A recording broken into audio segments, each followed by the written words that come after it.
नमस्ते दोस्तों, कैसे हैं आप सब। आपका मेरी रसोई में बहुत बहुत स्वागत है। फ्रेंड्स, आज जिस केक की वीडियो में लेके आई हूँ ये आधा किलो का चॉकलेट केक है। इसे मैंने 6 इंची के टिन में बेक करा था और आप देखो कटिंग से ही पता चल रहा है एकदम कितना अच्छा बेक हुआ और कितना सॉफ्ट मेरा केक ये बन के तैयार हुआ। ये मेरी स्क्रैच से की रेसिपी है। मैं प्रीमिक्स से केक अक्सर कर नहीं बनाती हूँ, मैं स्क्रैच से ही ज्यादातर केक बनाती हूँ।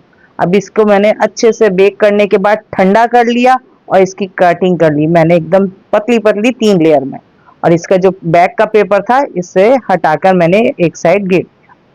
अब मुझे इसकी लेयरिंग करनी थी तो उसके लिए मुझे बनाती नहीं थी चॉकलेट क्रीम। तो उसमें मैंने विपिंग क्रीम को अच्छे से बीट करने के बाद उसमें डाली थोड़ी सी ये अपनी गनाश। गनाश का रेशो मेरा 2:1 था, यानी 2 पार्ट कंपाउंड और 1 पार्ट फ्रेश क्रीम। और उसे अच्छे से गर्म करके मैंने मेल्ट कर लिया और फिर एकदम ठंडा हो गया। अब मैं इसकी सोकिंग कर रही हूँ। सोकिंग के लिए भी मैं जो पानी है उसमें मैंने थोड़ा सा गनाश मिला लिया था 2 चम्मच के करीब। उससे जो ये पानी है वो भी एकदम अच्छा चॉकलेटी बन गया, तो केक में बहुत बढ़िया चॉकलेट का फ्लेवर आता है।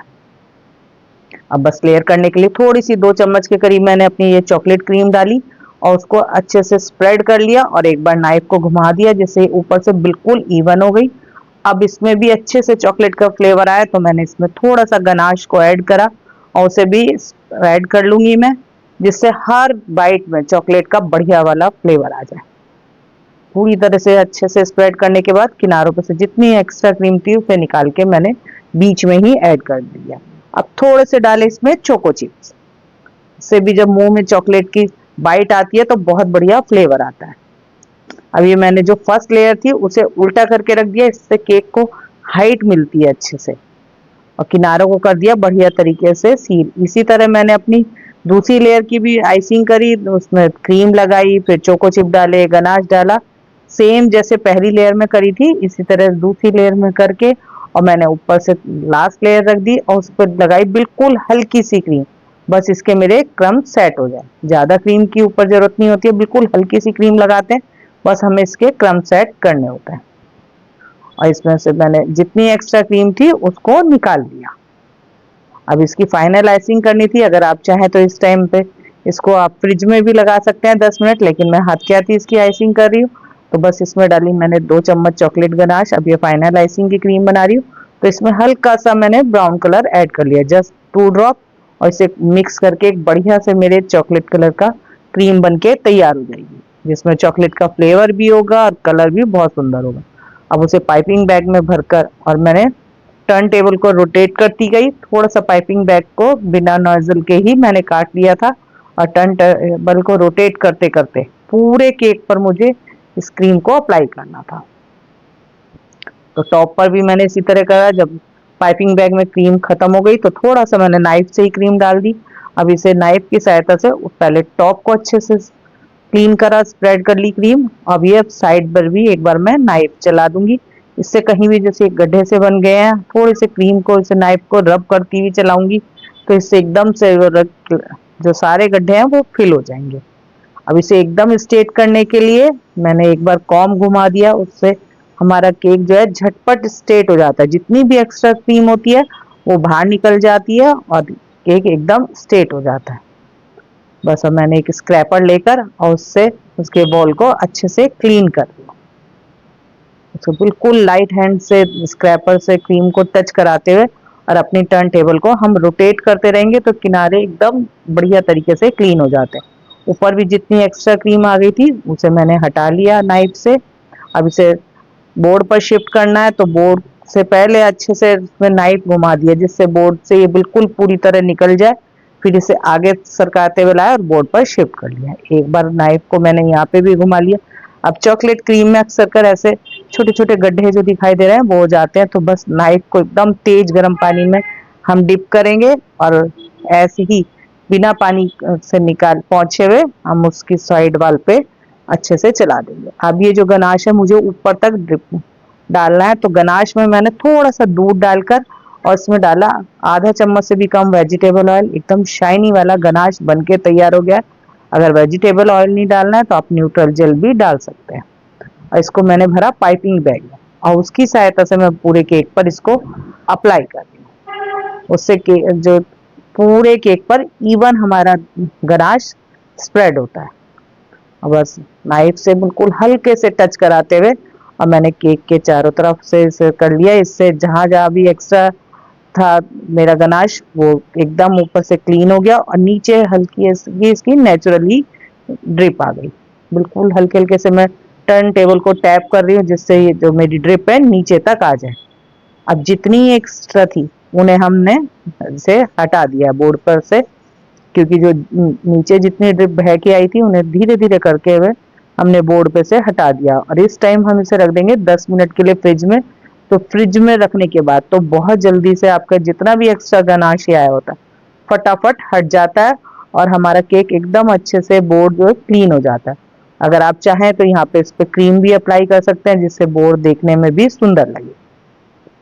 अब मुझे इसके लिए बनानी थी इसकी गार्निशिंग, तो उसको बनाने के लिए मैंने एक तकरीबन जितनी मेरे केक की हाइट थी उसी नाप की मैंने एक स्ट्रिप काट ली OHP शीट से और चॉकलेट को मेल्ट करते हुए डार्क चॉकलेट को मेल्ट करते हुए और मैंने इसमें जिगजैग पैटर्न से पहले एक साइड से फिर दूसरी साइड से फिर इसको मैंने साइड में भी जो थे अच्छे से मैंने इसमें जिगजैग पैटर्न बनाया जिससे मेरी ये कहीं से ब्रेक ना हो और बढ़िया तरीके से अच्छे से मेरी ये चॉकलेट गनाश गार्निशिंग बन जाए इसमें लगाने के लिए।